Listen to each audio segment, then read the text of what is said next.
야고보서 1장 1절에서 8절, 제가 1절, 여러분이 2절 우리 다 같이 교독하도록 하겠습니다. 하나님과 주 예수 그리스도의 종 야고보는 흩어져 있는 12지파에게 문안하노라. 내 형제들아, 너희가 원하시 이는 너희의 믿음의 시련이 인내를 만들어내는 줄을 너희가 아니라. 인내를 온전히 이루라. 이는 너희도 온전하고 부귀하여 조금도 부족함을 피하려 함이라. 너희 중에 누구든지 지혜가 부족하거든 모든 사람에게 후히 주시고 꾸짖지 아니하시는 하나님께 구하라. 그리하면 주시리라. 오직 믿음으로 구하고 조금도 의심하지 말라. 의심하는 자는 마치 바람에 밀려 요동하는 바다물결 같으니 이런 사람은 무엇이든지 주께 얻기를 생각하지 말라. 두 마음을 품어 모든 일에 정함이 없는 자로다. 아멘. 네, 우리 오늘 좌우에 있는 분하고 인사하겠습니다. 하나님은 우리와 함께 하십니다. 하나님 우리와 동행하고 계십니다. 인사하도록 하겠습니다. 네, 오늘 본문 말씀은 야고보서입니다. 지난 일주일 동안 제가 유튜브를 좀 많이 봤습니다. 평상시에는 유튜브를 한 20분, 30분 뉴스를 볼까 말까 하는데 최근에 이제 이스라엘 전쟁이 나면서 40분, 50분, 1시간가량 이렇게 뉴스를 계속 보는 것 같습니다. 또 전쟁이 일어나는 것을 보면서 또한 전쟁이 진행되는 것을 보면서 정말 우리 주님이 오실 때가 얼마 안 남았구나라는 생각을 많이 합니다. 지금 우리가 살고 있는 이 시대가 마지막 때의 가장 끝자락이구나라는 생각을 했습니다. 게다가 아프가니스탄에 지진이 일어나서 3,000명 가까이 죽었고 멕시코에도 지진이 나고 일본에는 원인 모를 쓰나미가 계속 여러 지역을 강타하는 뉴스를 보면서 정말 마지막 때라는 그 실감을 느끼게 됩니다. 왜냐하면 예수님이 말씀하시는 그 마지막 때의 징조가 짧은 순간에 전 세계적으로 우후죽순처럼 지금 일어나고 있기 때문입니다. 저는 이 마지막 때의 징조가 나타나는 것을 보면서 하나님의 백성으로 나는 어떻게 살아야 할까라는 생각을 해봤습니다. 그리고 우리 성도님들에게 어떻게 마지막 때를 준비하면서 살아가도록 격려하고 도전을 줄 수 있을까에 대해서 지난 한 주 동안 기도하면서 생각했습니다. 그러던 중에 그리스도인으로서의 믿음의 삶, 그리스도인으로서 그 경건한 삶, 하나님과 동행하는 삶을 증거해야겠다라는 생각이 들었습니다. 그래서 오늘 이 시간에 원래는 우리가 매일 성경 말씀대로 하지만 그것을 잠깐 뒤로 미루고 야고보서를 가지고 말씀을 전해야겠다라는 생각을 했습니다. 왜냐하면 야고보서는 그리스도인이 살아가야 할 경건한 모습, 하나님과 동행하는 삶이 무엇인지를 알려주고 있기 때문입니다. 그래서 우리가 이 야고보서의 말씀을 보면서 정말 경건함이 무엇인지, 하나님 앞에 우리가 하나님과 어떻게 동행하는 삶을 살아야 되는지를 우리가 좀 살펴보고 우리 삶 가운데 적용했으면 좋겠습니다. 그래서 이 야고보서는 책 이름 그대로 야고보가 쓴 책입니다. 1절을 보면 하나님과 주 예수 그리스도의 종 야고보는 흩어져 있는 12지파에게 문안하노라 라고 나옵니다. 여러분, 이 야고보는 예수님의 제자가 아닙니다. 이 야고보는 예수님의 친동생인 야고보로서 예루살렘의 초대 감독이 된 자입니다. 마태복음 13장 55절과 다른 복음서를 보면 예수님의 형제들은 처음에는 예수님을 믿지 않았습니다. 그래서 예수님의 사역을 이해하지 못했죠. 오히려 예수님을 정신나간 사람으로 취급하고 예수님을 따라다니면서 그 사역을 말렸던 사람들이었습니다. 하지만 예수님이 승천하시고 나서 마가다락방에서 120명의 제자들과 함께 기도하던 중 이 형제들과 가족들이 성령의 강한 임재를 체험하게 됩니다. 그 후에 이 야고보는 형이었던 예수님을 형이라 부르지 않죠. 예수님을 그리스도라고 고백하고 자신을 그리스도의 종이라고 말합니다. 그리고 나서 이 야고보는 예루살렘의 교회의 초대 감독으로서 목회를 하다가 핍박과 박해 속에서 결국에 순교하게 됩니다. 어떻게 순교하냐면은 그 예루살렘 성벽 높은 데서 떠밀려가지고 떨어져서 죽습니다. 그래서 이 믿음의 형제들이 야고보의 시신을 수습할 때, 그 시체를 수습할 때 보니까 그의 무릎이 완전 낙타무릎처럼 굳은 살이 쫙 박혀있는 거 보고 깜짝 놀랐다라고 합니다. 그래서 이 야고보는 하나님께 늘 기도하는 사람이었고 하나님과 동행하고자 경건한 삶을 살고자 끊임없이 노력했던 사람이라는 것을 우리가 볼 수 있습니다. 그런 야고보가 예수 그리스도를 믿고 구원받은 성도들에게 편지를 씁니다. 1절에 보면 흩어져 있는 12지파에게 문안하노라 라는 말이 나오는데, 이 말은 그냥 12지파가 아니라 박해를 피해서 흩어진 그 유대인 출신, 그리스도인을 말합니다. 예수님을 믿는다는 그 이유 때문에 가족들한테 편박을 받고 유대교들한테 핍박을 받았던 그 유대인들이 온 지역으로 흩어져서 살고 있습니다. 그런 그들에게 야고보가 편지를 쓰고 있습니다. 이 야고보서는 절대 복음이 필요한 사람, 예수님을 전혀 믿지 않는 사람에게 쓴 서신서가 아닙니다. 이 야고보서의 편지를 받는 대상은 이미 복음의 진리를 알고 또한 구원을 받은 자들입니다. 그렇기 때문에 이 구원받은 백성이 어떻게 복음의 진리를 삶 속에서 실천하며 살아가야 하는지에 대해서 알려주고 있습니다. 한마디로 그리스도인으로서 경건한 삶은 무엇인지, 하나님과 동행하는 삶은 어떤 것인지를 기록하면서 너희가 경건함 가운데 하나님과 동행하는 그리스도인이 되길 원한다라고 쓴 책입니다. 이 마지막 때 우리에게 필요한 것은 지식이 아닙니다. 성경에 관련된 지식이 아닙니다. 종교적인 열심도 아닙니다. 우리에게 필요한 것은 성경을 우리 삶 가운데 묵상하고 우리 삶 가운데 적용함으로 말미암아 오는 예수 그리스도 안에서의 성숙입니다. 믿음의 성숙이 없다면 우리는 결코 영적으로 성장할 수 없습니다. 경건한 삶이 없다면 우리는 결코 성숙의 열매를 맺을 수가 없습니다. 하나님과 동행하는 삶을 살지 못한다면 우리는 이 땅에서 빛과 소금의 역할을 할 수가 없습니다. 그렇기 때문에 이 마지막 때에 살아가는 우리는 믿음의 삶 속에서 경건한 삶을 살아야 되고 신앙의 성숙을 이루는 삶을 살아야 합니다. 우리의 믿음이 단순히 교회에 나와서 예배만 드리는 그런 신앙인이 되어서는 안 된다는 거죠. 우리의 삶 속에는 늘 하나님과 동행해야 하고 경건한 삶을 추구해야 한다는 겁니다. 야고보서는 그런 우리에게 온전한 신앙이 무엇인지, 경건한 삶이 무엇인지, 하나님과 동행하는 삶이 무엇인지를 이 편지 서두에서부터 직설적으로 말하고 있습니다. 그 첫 번째가 바로 시험을 온전히 기쁘게 여기라라는 말씀입니다. 우리 다 같이 2절 말씀 읽도록 하겠습니다. 시작. 내 형제들아 너희가 여러 가지 시험을 당하거든 온전히 기쁘게 여기라. 아멘. 서두에서 말씀드린 것처럼 이 야고보서는 이미 구원받은 하나님의 백성에게 경건한 삶이 무엇인지를 알려주는 귀한 책입니다. 그런데 야고보는 경건한 삶에 대해서 말할 때 제일 먼저 강조한 것이 뭐냐면 시험을 온전히 기쁘게 여기라입니다. 너희는 기도 많이 해라, 너희는 헌금 많이 해라, 너희는 예배 많이 하라가 아니라 구원받은 성도들에게 시험을 온전히 기쁘게 여기라라고 처음에 강조합니다. 하나님을 믿고 동행하는 사람이라면 경건한 삶을 살기 위해서라면 결코 지나칠 수 없는 것이 바로 시험, 고난, 역경입니다. 그래서 야고보는 내 형제들아 너희가 믿음의 길을 걸어가는 사람이라면 하나님께서 원하시는 경건한 삶을 살기 원한다면 너희는 여러 가지 시험을 당해야 한다라고 말하고 있는 겁니다. 만약 예수님을 안 믿는 사람에게 우리가 전도할 때 그분에게 찾아가서 예수님 믿으십시오. 예수님 믿으면 여러 가지 시험을 당하고 힘든 가운데 들어가게 될 것입니다 라고 말한다면 그 사람은 결코 예수님을 믿지 않을 겁니다. 예수님을 믿는 우리에게도 경건한 삶을 살려면 여러 가지 질병과 경제적인 어려움과 여러 가지 고난과 시험을 당해야 해. 그때 너희는 온전히 기쁘게 여겨야 된다라고 말한다면 굳이 우리가 경건한 삶을 살아야 할까라는 생각이 드는 것이 사실입니다.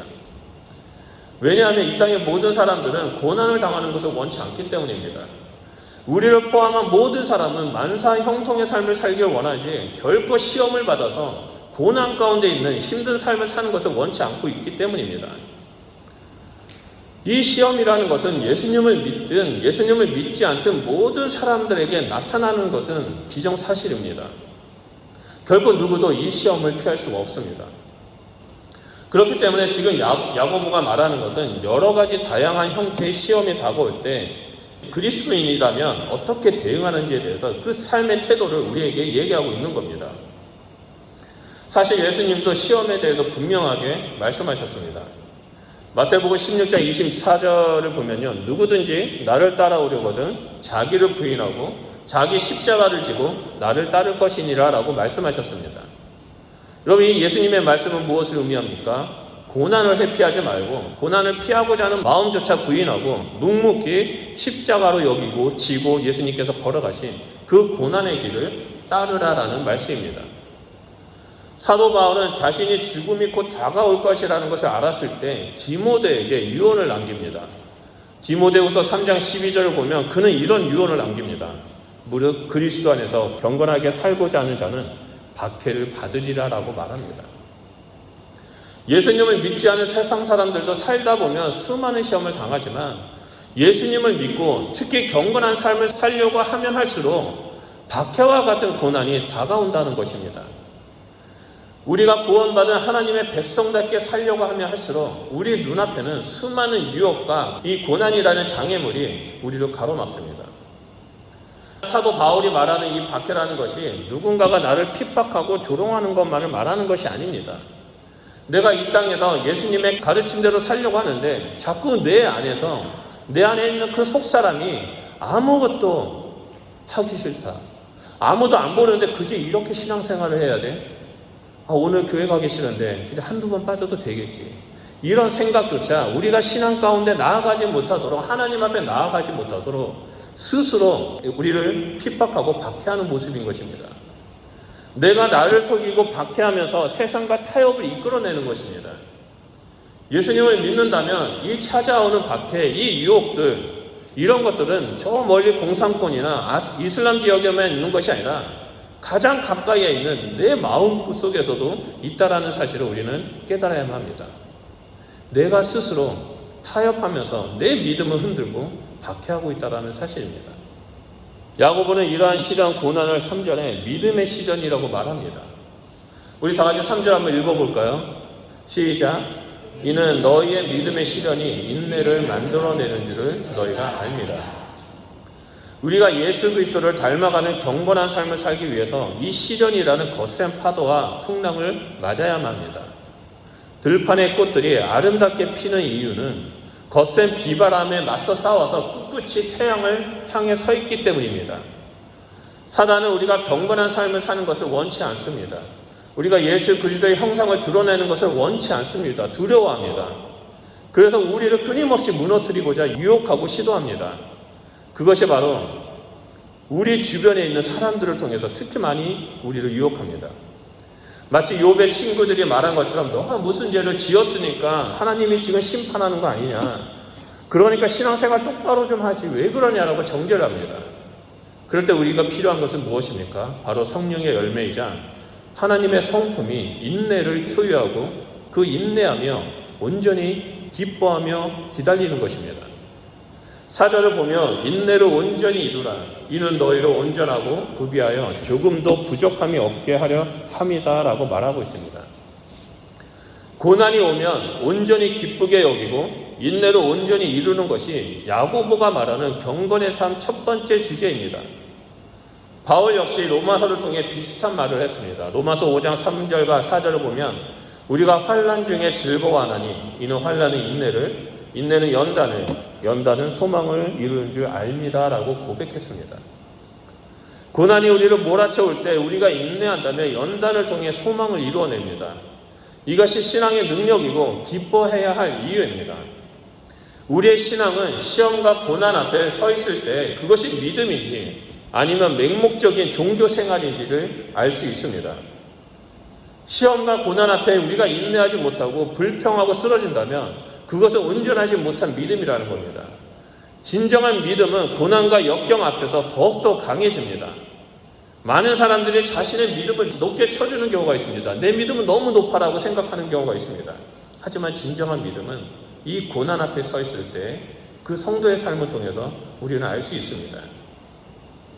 사실 저는 이 설교 말씀을 준비하면서 저 역시 시험과 고난 속에서 기뻐하고 인내를 온전히 이루라는 말이 얼마나 힘든지 잘 알고 있습니다. 우리의 본성으로는 이해할 수도 없고 우리의 상식으로는 동의할 수도 없습니다. 여러 가지 삶의 무게로 짓눌리고 병마와 싸우고 고난을 당하는 사람들에게 어떻게 시험을 온전히 기쁘게 여기고 인내를 온전히 이루라라고 말할 수 있겠습니까? 그런데 성경은 우리에게 그렇게 말하고 있습니다. 성경이 그렇게 말한다는 것은 이것이 바로 진리이고 시험과 고난을 이기는 유일한 방법이라는 사실입니다. 야고보는 너가 시험과 고난 때문에 힘들겠지만 기쁘게 여기도록 노력해라. 힘들더라도 나중에 쨍하고 해뜰 날이 올 테니까 어떻게든지 참고 인내하라라고 말하지 않았습니다. 그는 아주 단호하게 핍박 가운데 죽어가는 그 성도들, 핍박 가운데 굶주림 가운데 있는 그 성도들에게 단호하게 온전히 기쁘게 여기고 인내를 온전히 이루라라고 말합니다. 여기서 온전하고 구비하여 부족함이 없게 하려 함이다, 이 말은요 똑같은 말입니다. 3번 강조한 겁니다. 우리가 마치 아기들을 보면 너는 정말 사랑스럽고 너는 정말 이쁘고 너무 아름다워 이렇게 말하는 거랑 같습니다. 강조하는 거죠. 하지만 인간은 너무나 연약한 존재여서 고난이 닥쳐오면 쓰러질 수밖에 없습니다. 그렇다면 우리가 어떻게 해야지만 이 시험이 닥쳐올 때, 고난이 올 때 온전히 기뻐하고 인내를 온전히 이룰 수 있겠습니까? 그것이 바로 오늘 본문 말씀의 두 번째 주제인 하나님께 지혜를 구하는 삶을 살아야 한다는 겁니다. 우리 다 같이 5절 말씀을 보도록 하겠습니다. 너희 중에 누구든지 지혜가 부족하거든 모든 사람에게 후히 주시고 꾸짖지 아니하시는 하나님께 구하라. 그리하면 주시리라. 아멘. 방금 읽었던 말씀은 우리가 너무나 잘 알고 있죠. 그런데 5절 말씀은 우리가 좀 잘못 이해하고 적용하는 경우가 종종 있습니다. 특히 이 대학 입시를 앞둔 수험생이나 수험생 부모님들께서 이 대학 입시 시험을 잘 보기 위해서 이 5절 말씀을 붙잡고 기도합니다. 물론 어떠한 상황이든 하나님께 지혜를 구한다면 하나님께서 지혜를 주시는 것은 진리입니다. 맞습니다. 꾸짖지 않고 지혜를 부어주십니다. 이것은 변하지 않는 진리입니다. 그런데 야고보가 말하는 이 말씀은 바로 고난 가운데 있는 하나님의 백성, 경건한 삶을 살고자 하는 하나님 백성에게 한 말씀이라는 사실을 우리는 기억해야만 합니다. 모든 인간은 나이가 어리든 많든 상관없이 모두가 시험과 고난을 경험합니다. 여러 가지 시험을 만날 때 온전히 기뻐하고 인내를 온전히 이루라는 것을 인간의 힘으로 하기가 너무나 힘듭니다. 우리가 매일같이 기도하면서 하나님 내가 온전히 기뻐하겠습니다. 인내를 온전히 이루겠습니다라고 고백하고 결정한다 할지라도 시간이 지나면 우리는 결국 힘들어합니다. 좌절합니다. 그래서 나는 왜 이렇게 연약하지? 이런 모습을 보게 됩니다. 우리가 여러 가지 시험을 당할 때 하나님 앞에서 불평하고 사람들 앞에서도 불평할 수도 있습니다. 그 시험을 극복하는 것은 쉽지 않습니다. 그래서 많은 사람들이 시험과 고난의 자리를 회피하기 위해서 알코올을 의지하기도 하고요. 타겟을 다른 사람에게 잡아서 정죄하기도 하고 아무 생각도 하기 싫다고 손을 놓기도 합니다. 또는 사람들과 만나서 많은 수다를 떨기도 합니다. 우리는 그리스도인이지만 믿음으로 이겨내고자 하는 열망이 있지만 그럼에도 불구하고 이 고난 가운데 온전히 기뻐하는 것, 온전히 인내를 이루는 것에 대해서는 힘들어할 수밖에 없습니다. 그런 우리에게 야고보는 온전히 기뻐하고 인내를 온전히 이룰 수 있는 유일한 방법은 하나님께 지혜를 구하는 것이라고 말합니다. 여기서 하나님이 주신 지혜는 단순히 어떤 문제를 해결할 수 있는 해결책, 그것이 아닙니다. 삶 속에서 문제를 정확하게 파악할 수 있는 왜 이런 일이 일어났을까에 대한 분별력을 말하는 겁니다.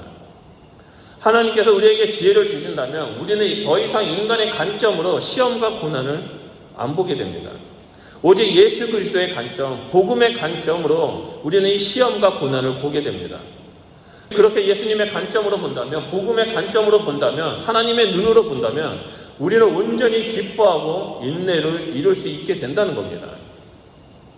우리가 예수 그리스도의 관점으로 우리의 삶을 되돌아보고 믿음의 길을 걷는 것이 매우 중요합니다. 왜냐하면 예수님께서 바로 지혜이기 때문입니다. 바울은 고린도전서 1장 24절을 통해 그리스도는 하나님의 능력이요 하나님의 지혜니라 라고 선포했습니다. 누가는 이 누가복음 2장 40절을 통해서 예수님은 아기 때부터 지혜가 충만했다라고 증거하고 있습니다. 우리의 삶이 고난이 다가와서 힘들 때마다 하나님께 지혜를 구하고 예수님을 주목해서 바라본다면 모든 역경을 이겨내는 경건한 그리스도인, 하나님과 동행하는 삶을 살 수 있다는 겁니다. 모든 것을 예수님이라면 어떻게 했었을까라고 생각하고 예수님의 관점으로 나를 둘러싼 시험과 고난을 바라본다면 우리는 온전히 기뻐하고 인내를 이룰 수 있다는 것입니다. 왜냐하면 예수님 역시 인간의 몸으로 오셔서 우리가 걸어야 할 그 고난의 길을 앞장서서 걸으셨고 그 길을 만드셨기 때문입니다. 그리고 우리를 그 길로 인도하고 계시기 때문입니다. 히브리서 기자는 12장 2절에서 3절을 보면 믿음의 주여 또 온전하게 하시는 이인 예수를 바라보자. 그가 그 앞에 있는 기쁨을 위하여 십자가를 참으사 부끄러움을 개의치 아니하시더니 하나님 보좌 우편에 앉으셨느니라. 너희가 피곤하여 낙심하지 않기를 위하여 죄인들이 이같이 자기에게 거역한 일을 참으신 일을 생각하라라고 말합니다. 우리가 이 말씀을 기억하면서 예수님을 생각한다면 우리는 능히 이 고난과 시험을 이겨낼 수 있습니다. 예수님과 함께 한다면 예수님이 우리의 능력이 되어주시고 우리의 힘이 되어주십니다. 예수님이 함께 하신다면 이 고난을 통해서 나를 어떻게 정금과 같이 연단하실 것인지에 대한 믿음의 눈으로 보게 됩니다. 그래서 우리는 인내할 수 있습니다. 이것이 바로 예수 그리스도의 관점이자 복음의 관점으로 모든 시련을 바라보는 경건한 그리스도인의 삶입니다. 우리가 예수 그리스도의 복음을 기억하고 온전히 믿는다면 우리는 고난의 순간에도 하나님이 주시는 그 기쁨을 누릴 수 있습니다. 우리 심령 가운데 예수 그리스도의 복음이 심겨져 있다면 아무리 거센 폭풍이 온다 할지라도 파도가 몰아친다 할지라도 주님이 주시는 기쁨으로 우리는 온전히 인내를 누릴 수가 있습니다. 여러분 기억하십시오. 성경이 가르치고 있는 경건한 삶은 고난이 없는 삶이 아닙니다. 오히려 고난이 찾아올 때 예수 그리스도의 복음을 힘입어 이겨내는 것이 바로 경건한 삶이라고 야고보가 증거하고 있습니다. 하나님은 지혜가 없는 우리의 연약함을 보시고 꾸짖는 분이 아닙니다. 오히려 예수 그리스도의 복음 안에서 풍성한 열매를 맺는 경건한 삶을 살도록 우리를 이끌어 주시고 지혜를 부어 주십니다. 우리가 이 고난과 시련 가운데 하나님 더 알고 싶습니다. 지금 나에게 닥친 이 고난을 통해 하나님을 더 깊이 알게 해주십시오라고 기도하고 하나님의 지혜를 구한다면 하나님은 우리에게 하나님이 어떠한 분이신지 예수님이 어떠한 분이신지 분명히 계시하시고 말씀해 주신다는 겁니다. 그래서 야고보는 6절, 7절, 8절에 오직 믿음으로 구하고 조금도 의심하지 말라. 의심하는 자는 마치 바람에 밀려 요동하는 바다 물결 같으니 이런 사람은 무엇이든지 죽게 얻기를 생각하지 말라. 두 마음을 품는 모든 일에 정함이 없는 자로다라고 말합니다. 우리는 오늘 이 본문 말씀을 기억하면서 경건한 삶을 살아가는 그리스도인이 되기 위해서 날마다 하나님의 지혜를 구하는 자가 되어야만 합니다. 우리가 살고 있는 이 시대는 너무나 악하고 마지막 때를 향해서 달려가고 있습니다. 세상 곳곳에는 전쟁과 기근, 지진과 쓰나미, 전염병 같은 일들이 너무나 많이 일어나고 있습니다. 최근 며칠 전에 하와이 킬라우에와 화산 그것이 분화가 임박했다라고 뉴스가 나왔습니다. 하루에 320차례 그 섬이 지진이 지금 일어나고 있다고 합니다. 호주 빅토리아주는 산불이 일어나고 홍수가 동시에 일어나는 기이한 현상이 나타나고 있습니다.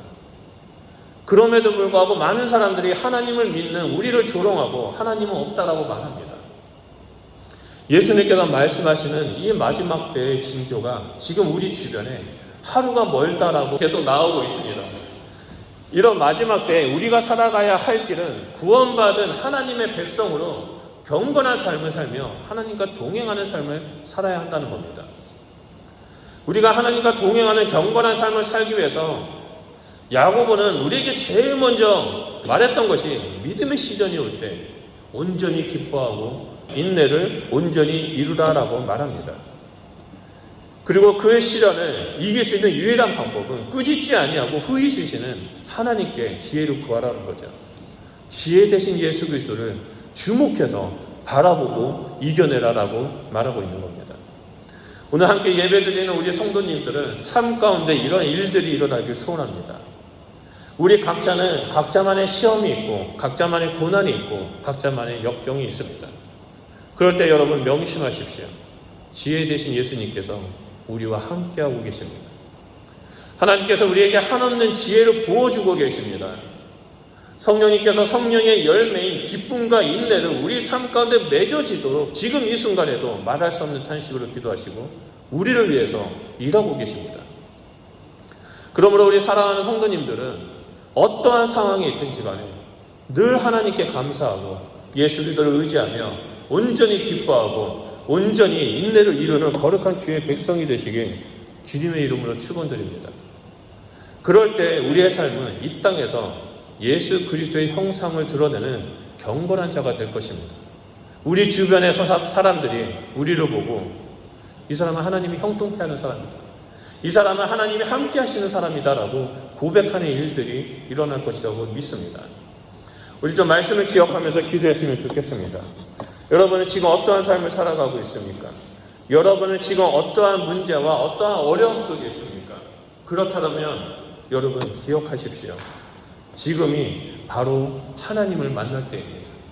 지금이 고난 가운데 기쁨을 주시고 지혜를 주시고 인내를 온전히 이룰 수 있도록 하나님께서 동행해 주실 때이라는 겁니다. 그래서 우리 이 시간에 기도드릴 때 하나님, 이 마지막 시대에 내가 하나님만을 바라보며 나아갑니다. 하나님, 이 마지막 때에 내가 주님만을 바라보며 이 땅에 나아갑니다. 하나님, 저에게 지혜를 부어주십시오. 학교에서, 직장에서, 가정에서 힘든 상황이 있을 때마다 하나님이 주신 지혜로 모든 것을 분별하고 판단하는 자가 되게 해주십시오. 예수 그리스도의 관점으로 이것을 바라보게 하시고 복음의 관점으로 이 모든 것을 바라보며 경건의 삶 가운데 걸어가는 그리스도인이 되게 해주십시오. 내가 주님만을 붙잡고 나아가겠습니다. 주님은 내 삶의 주인입니다 라고 우리 다 같이 주여 삼창하며 기도하도록 하겠습니다.